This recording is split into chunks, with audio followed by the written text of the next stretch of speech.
Isa to sa mga inabutan kong piece nung araw. Ang title nito, The Girl from Ipanema. Karamihan sa banda, sa mga singers, uso kasi nun yung jazz talaga. So, noong mga 80s, inabutan ko yung 80s. So, karamihan sa banda at singer kinakanta to. Ito, yeah. Tall and young and lovely. O, saan ba? Tall and young and lovely. The girl from Ipanema goes walking. And when she passes, it's one she passes goes when she walks, just like a samba that swings so cool and sways so gently. And when she passes, it's one she passes goes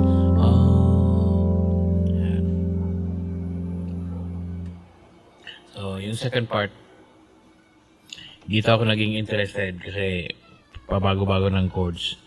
Kung nung una, tall and tan, nasa F, and G lang. Tall and tan and young and loud with a girl from Ipanema. Pero nung sa second part na,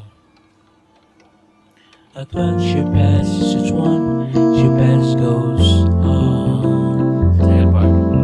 Oh, but I watch her so sadly. How can I tell her I love her? Yes, I will give my heart gladly. But each day when she walks to the sea, she looks straight ahead, not at me. Yan. Parang tunog sintonado, pero yan ang nota. But each day, when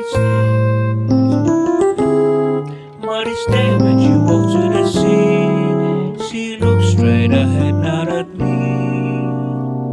Tall and tan and young and lovely, the girl from Ipanema goes walking. And when she passes, I smile, but she doesn't see.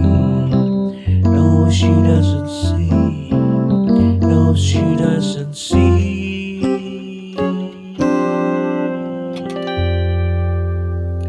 Yan mga naunang jazz. Pero hanggang ngayon may mga banda pa rin kumakanta nun, tumutugtog.